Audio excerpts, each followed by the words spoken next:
Graça e paz, irmãos. Eu vou trazer a palavra hoje. Os irmãos poderiam abrir suas Bíblias em Juízes, capítulo 12.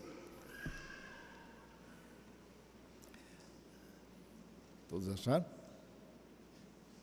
Acompanhe a leitura que eu farei. Os homens de Efraim foram convocados para a batalha. Dirigiram-se para Zafon e disseram a Jefté: por que você foi lutar contra os amonitas sem nos chamar para irmos juntos? Vamos queimar sua casa e você junto. Jefté respondeu: eu e o meu povo estávamos envolvidos numa grande contenda com os amonitas, e embora eu os tenha chamado, vocês não nos livraram das mãos deles. Quando vi que vocês não ajudariam, arrisquei a vida e fui lutar contra os amonitas. E o Senhor me deu a vitória sobre eles. E por que vocês vieram para cá, para lutar contra mim? Jefté reuniu todos os homens de Gileade e lutou contra Efraim. Os gileaditas feriram os efraimitas, porque estes tinham dito: vocês, gileaditas, são desertores de Efraim e de Manassés. Os gileaditas tomaram as passagens do Jordão, e sempre que um fugitivo de Efraim dizia: deixe-me atravessar, os homens de Gileade perguntavam: você é efraimita? Se respondesse não, diziam: então diga Shibolete. Se ele dissesse Sibolete, sem conseguir pronunciar corretamente a palavra, prendiam-no e matavam no lugar de passagem do Jordão. 42.000 efraimitas foram mortos naquela ocasião. Jefté liderou Israel durante 6 anos. Então o gileadita Jefté morreu e foi sepultado numa das cidades de Gileade. Depois de Jefté, Ibsã de Belém liderou Israel. Teve 30 filhos e 30 filhas. De suas filhas, deu suas filhas em casamento a homens de fora do seu clã e trouxe para os seus filhos 30 mulheres de fora do seu clã. E Ibsã liderou Israel durante 7 anos. Então morreu e foi sepultado em Belém. Depois dele, Elon, da tribo de Zebulon, liderou Israel durante 10 anos. Ele morreu e foi sepultado em Aijalon, na terra de Zebulon. Depois dele, Abidom, filho de Iléu, de Piratom, liderou Israel. Teve 40 filhos e 30 netos, que montavam 70 jumentos. Abidom liderou Israel durante 8 anos. Então Abidom, filho de Iléu, morreu e foi sepultado em Piratom, na terra de Efraim, na serra dos Amalequitas. Essa é a palavra do Senhor. Esse texto que nós acabamos de ler, ele conclui, né, a narrativa.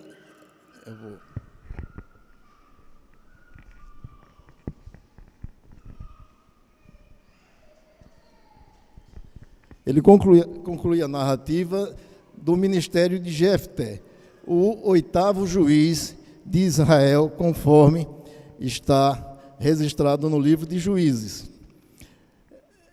Nessa narrativa, né, mostra-se que a tribo de Efraim, né, descontente por não ter sido convocada para a batalha contra os amonitas, veio tomar satisfação de Jefté.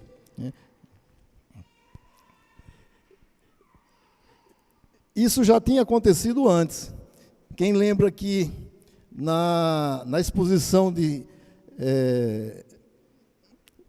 Gideão, depois de desbaratar o exército dos midianitas, prender seus reis, né, esse mesmo povo, né, chega junto de Gideão e o interroga: por que não nos levaram junto? Só que Gideão fez um apaziguamento. Gideão se humilhou perante esses líderes e e dissipou a ira deles. Não é o que faz Jefté.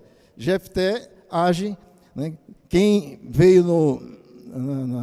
assistiu à pregação do domingo passado, vê que Jefté é um homem determinado.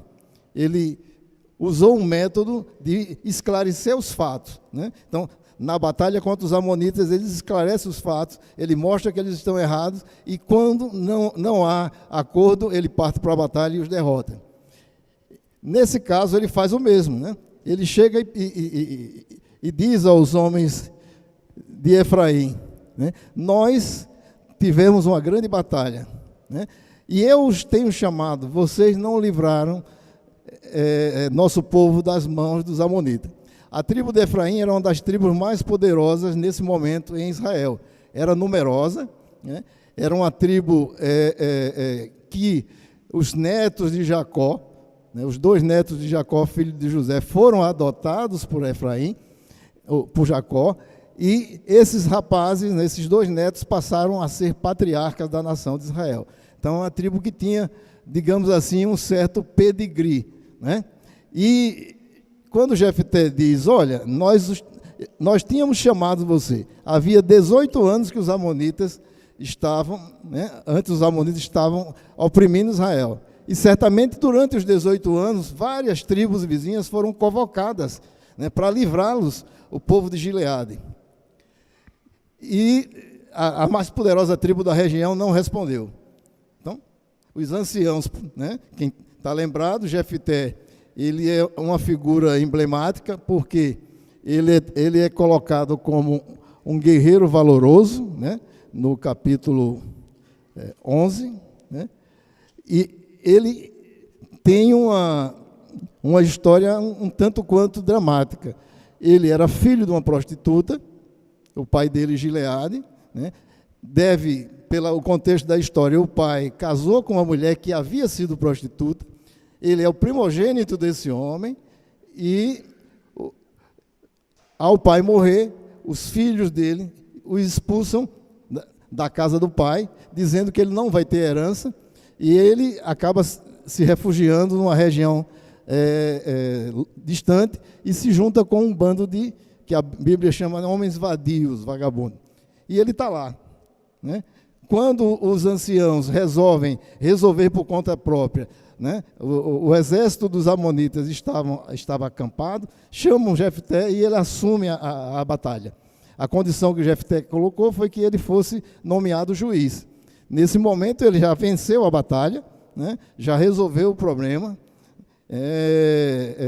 e aí, inesperadamente, o exército de Efraim atravessa o Jordão, acampa numa região ao norte de Gileade e diz que vai matar Jefté e queimar a casa dele, né? O que foi que Jefté fez? Arrasou, disse, chamamos vocês diversas vezes, vocês não vieram. Por que é que vocês agora, né, vieram para cá para lutar contra mim? E convocam o exército de Gileade estava já desmobilizado, e ele convoca o exército para combater os efraimitas. E o texto nos diz que ele vence esses efraimitas, né? Ele consegue matar 42 mil guerreiros da tribo de Efraim. Esse é o pano, digamos assim, o contexto maior na nossa exposição de hoje. O que está em jogo aqui é, digamos aqui, um homem que tinha uma situação muito difícil, era um homem que estava marginalizado, foi reabilitado por seu povo, né? O Espírito do Senhor entrou nele, ele conseguiu vencer os amonitas, e após isso, essa tribo orgulhosa, que é a tribo de Efraim, uma tribo garbosa, né, adentra no território e diz que vai puni-lo, porque ele não chamou essa tribo para participar do combate, né? E o que é que acontece? A tribo é derrotada. Para que a gente tenha uma ideia melhor, a gente precisa entender quem são os gileaditas e ter uma noção de quem é a tribo de Efraim. A tribo de Efraim vai ser uma tribo que ela sempre disputou a primazia, como é que se chama? Ela sempre quis liderar Israel, né? E disputava isso com a tribo de Judá, a tribo do sul, que era uma tribo muito grande também. Então, os gileaditas, eles eram os israelitas que viviam além do Jordão. Durante a ocupação da terra, o Moisés e Josué desapossaram dois reis amorreus, né? E nessa região, chamada Gileade, esses três tribos se instalaram. A tribo de Gade se instalou ao sul. Pessoal da comunicação, coloca aquela figura, aquele mapa. É possível?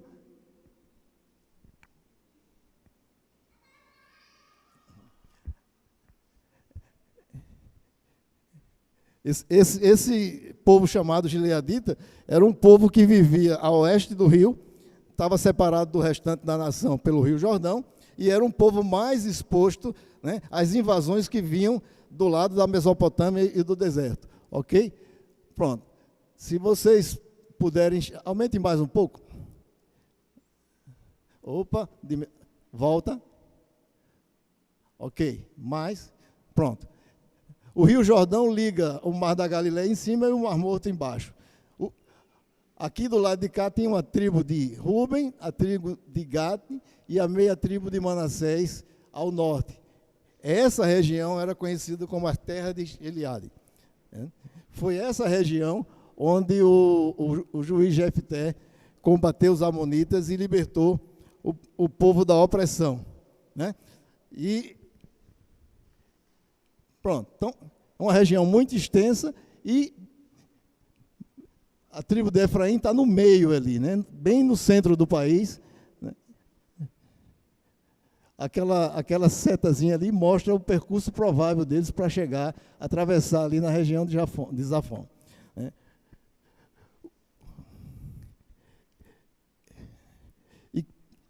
E qual é a origem da tribo de Efraim? A tribo de Efraim é o neto de Jacó, né? O filho mais novo de José. Jacó adotou os filhos de José e nomeou o filho mais novo como primogênito. E Jacó, ele profetizou que essas duas tribos seriam muito poderosas em Israel. Ele diz até que os israelitas iriam saudar uns aos outros, dizendo: Deus te faça tão próspero quanto Efraim e Manassés. Tal era a ideia. No centro ali de Efraim está Siló. Siló é a cidade onde a arca e o tabernáculo ficaram estacionados.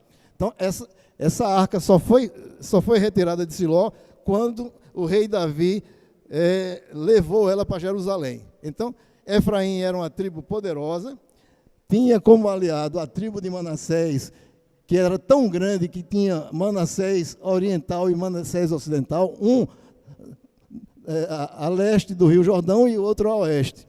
As duas tribos juntas praticamente teriam condições de dominar Israel. Então, Efraim se julgava uma tribo muito poderosa e era orgulhosa. Por quê? Porque quando Gideão venceu os amonitas, eles vieram tomar satisfação. Né? E eles só não fizeram, digamos assim, o que tentam fazer com Jefté, porque Gideão fez apazigou. Né? Então,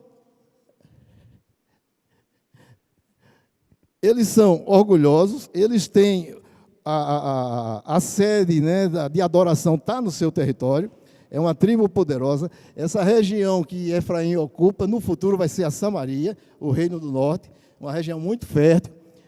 A tribo de Manassés também ocupa essa região muito fértil. Então, eles se julgavam melhores do que todo o restante. Então, eram netos de Jacó que se tornaram patriarcas, eles tinham Siló e o tabernáculo dentro do seu país, né? E eles eram muito poderosos em termos militares.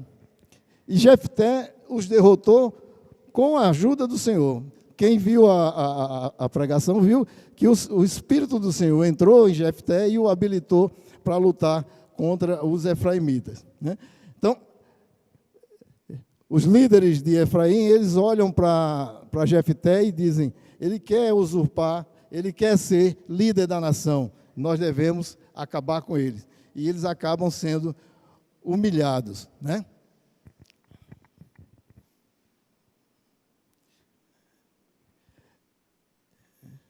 Ao final desse episódio, está aqui no versículo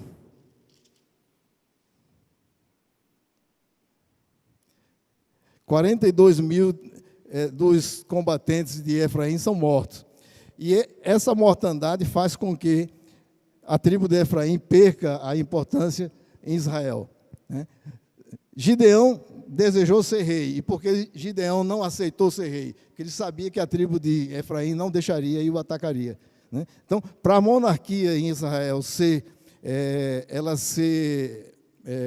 implantada, foi necessário essa tribo ser praticamente exterminada, o seu poder militar, né? Então, e aí, nesse texto, Deus mostra um homem que era humilhado e que foi exaltado pelo Senhor, que é Jefté, né? Digamos assim, de um homem marginalizado na montanha, ele é trazido para ser um juiz, o 8º juiz de Israel, de uma região muito grande, muito importante. E, por outro lado, está a tribo de Efraim, que era os maiorais de Israel, eram aqueles que desejavam governar todo Israel, e eles são humilhados, né? E o que é que esse contexto nos mostra? Ele nos mostra que o orgulho, a soberba e a inveja, eles podem produzir grandes transtornos na vida da nação e na vida individual.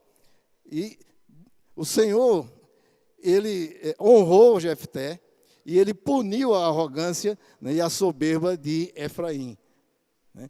Então, e aí, você lendo o texto e como os juízes, eles, para nós, eles se tornam quase que heróis, né? Eles são homens que fizeram coisas maravilhosas.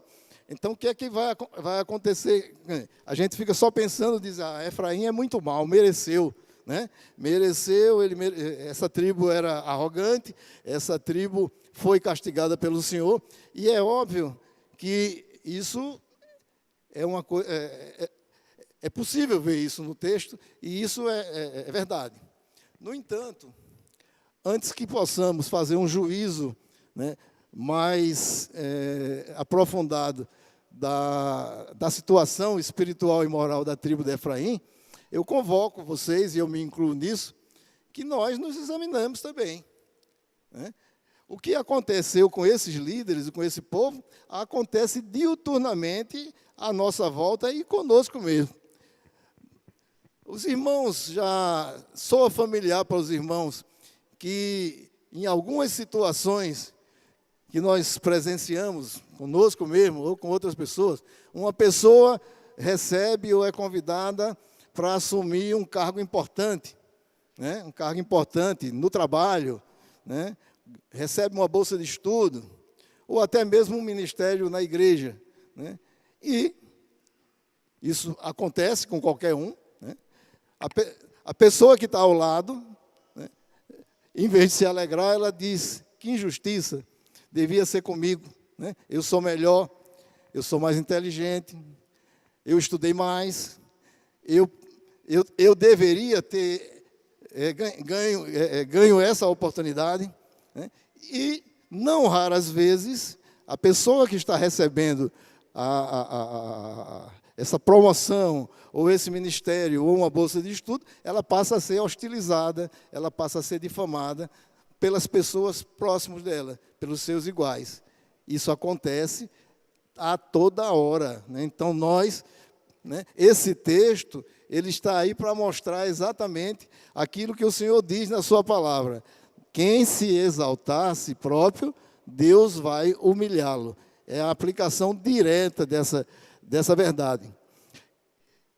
E o que a gente está vendo aqui, nessa narrativa, e nós presenciamos no nosso dia a dia, isso já aconteceu comigo, pode ter acontecido com vocês, é que nós também sofremos com isso, né? É não raro, né, nós ficamos nessa situação, né? Um colega, um amigo, um irmão, né, a gente diz, não, devia ser eu.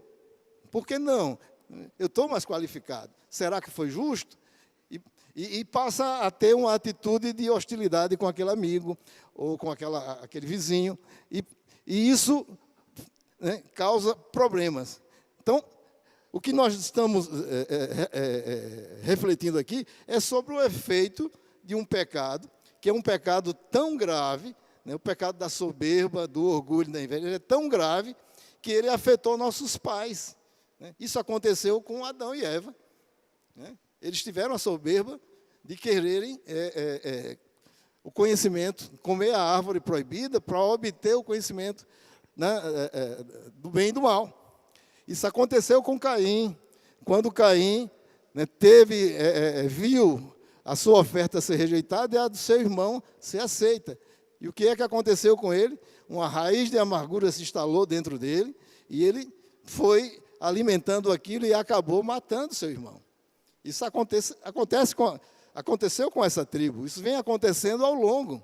Né? Guerras são instauradas por conta disso. Um povo que se julga melhor ataca outro. Né? Tem guerras aí, nesse momento, acontecendo por isso. Eu tenho direito ao seu território. Você não tem direito de existir. Você é meu. Então, isso está no mundo todo.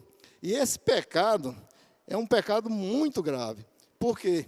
Esse pecado, mesmo que não chegue a ofender de forma ostensiva, né, algum ato maior, mas ele causa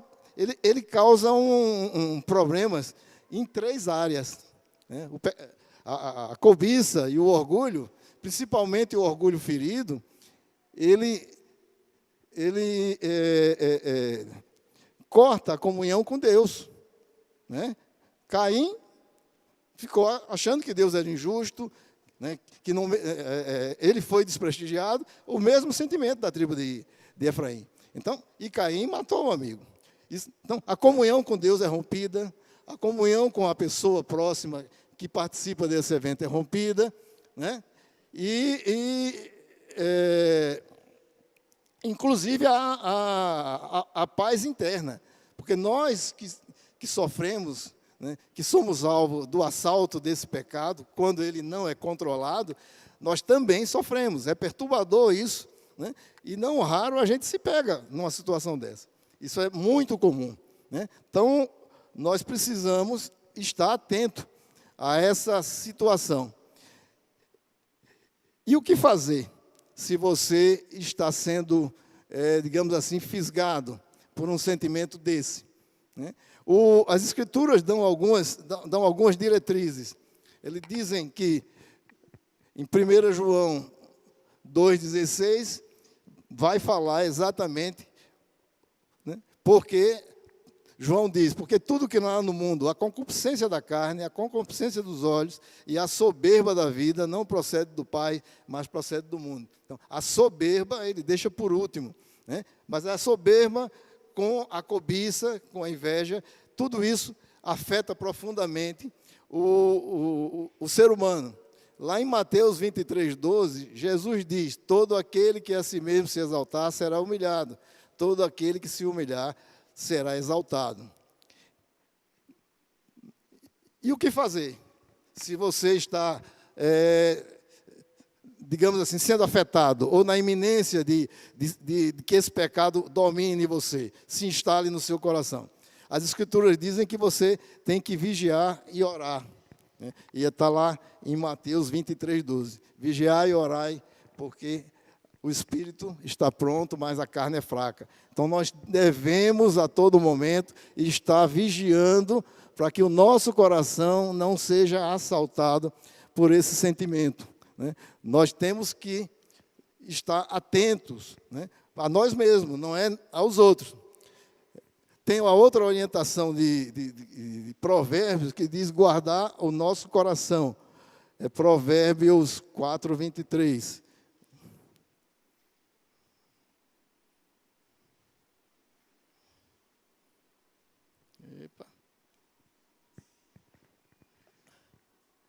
Pois dele depende toda a sua vida. Então, o coração é a sede dos sentimentos. Né? E diz também, a Escritura também dá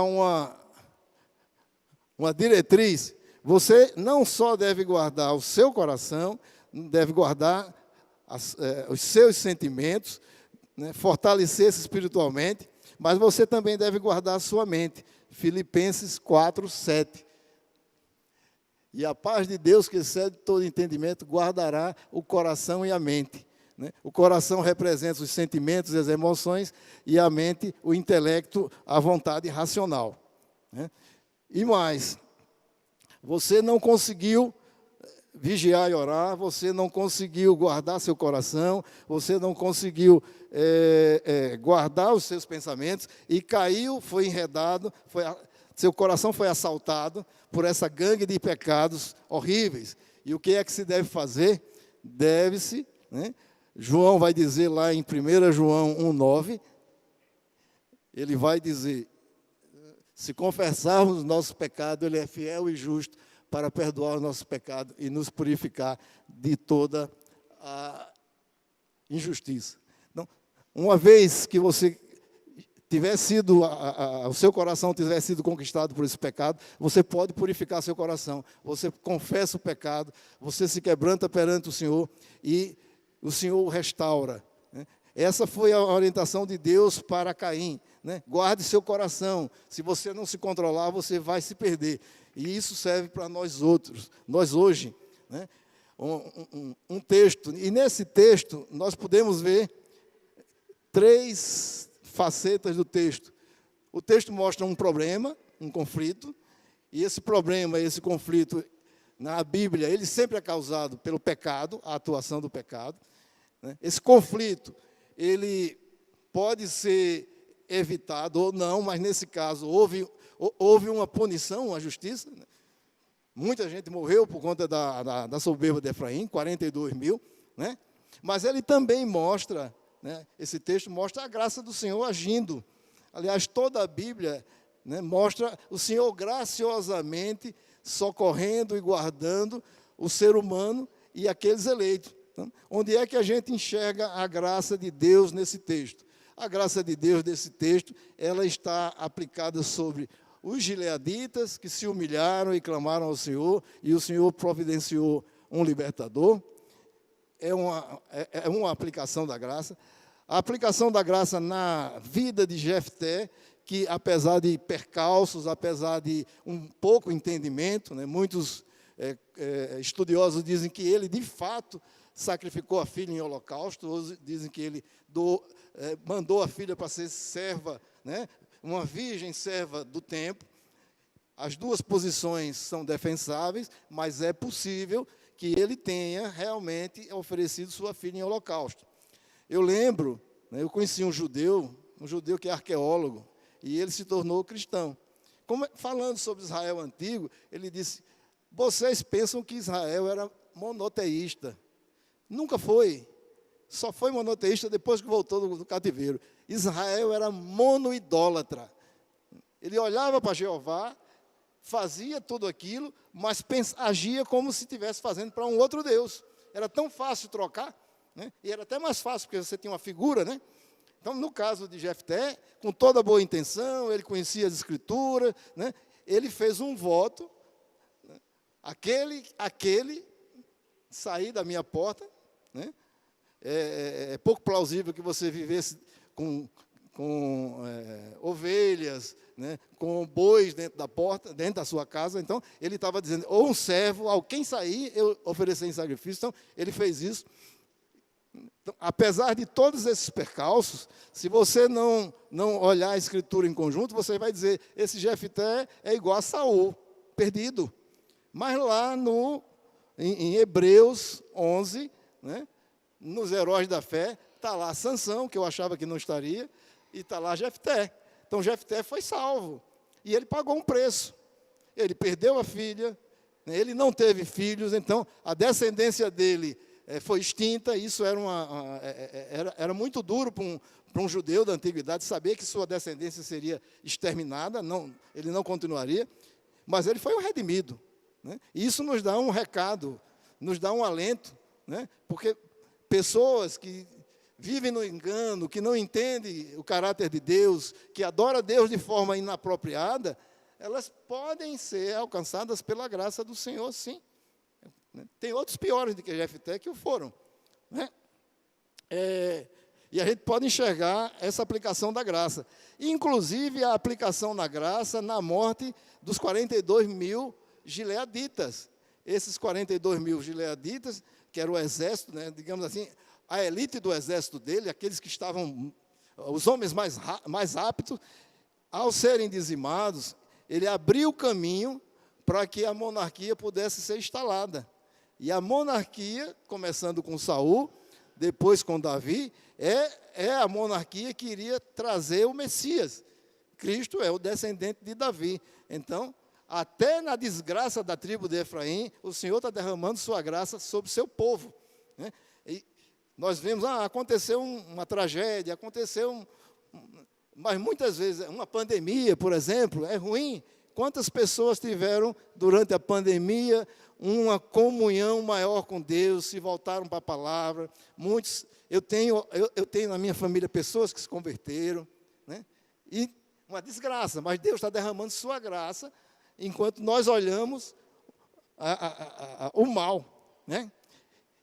E o texto também nos mostra um contraste entre a tribo que se auto-exaltava, sendo humilhada, e Jefté, que foi humilhado pelos anciãos da sua cidade e pelos seus irmãos, foi viver com bandidos, com homens sem valor, sendo exaltado, se tornando juiz, né?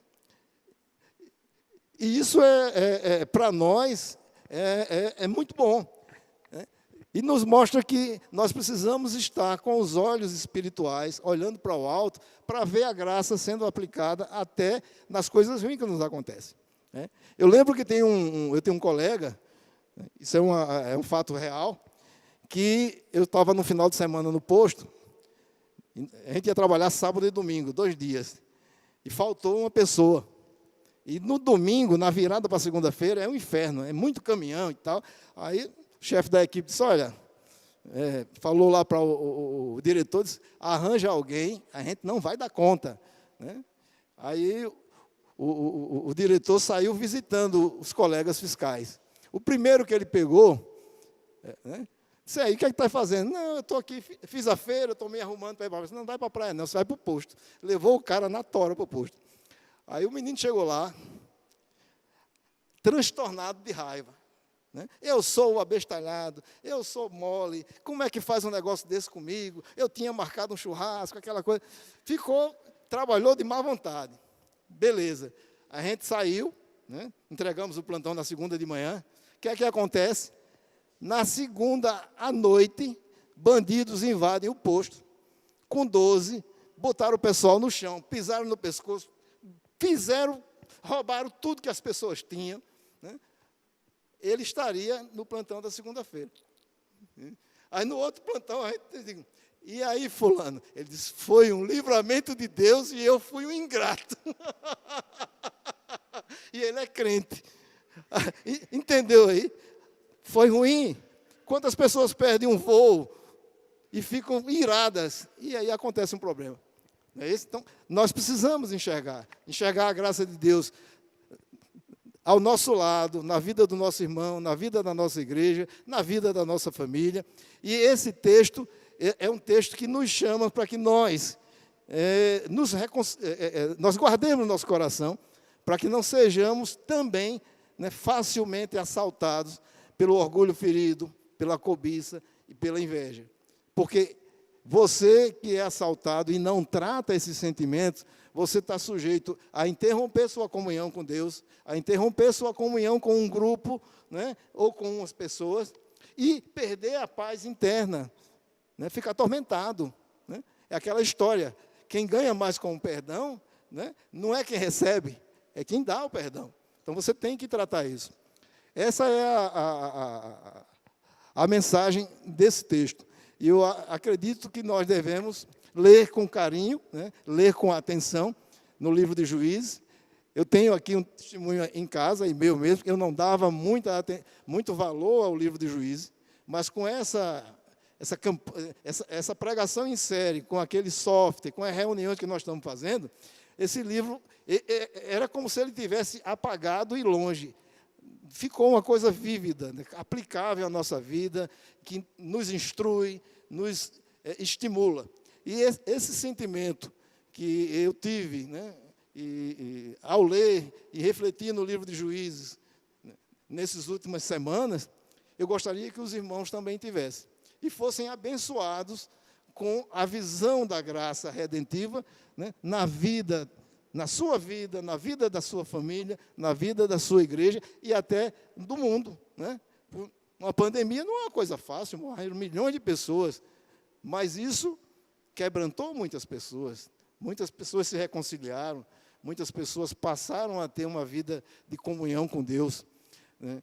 É isso que eu exorto os irmãos a se apropriarem das lições desse texto. Vamos orar?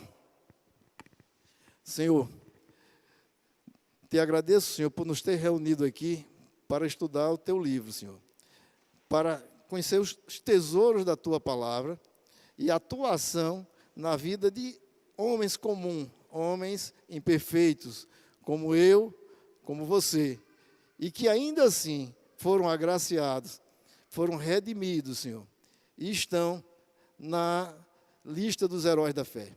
Nós, quando chegarmos na glória, como fomos recebidos por Cristo no céu, nós vamos ser surpreendidos com pessoas que a gente achava que não deveriam estar ali, que não poderiam estar ali. Mas o Senhor sabe tudo e escolheu os seus eleitos antes da fundação do mundo, no seu amado. Te agradecemos, Senhor, em nome de Jesus. Amém.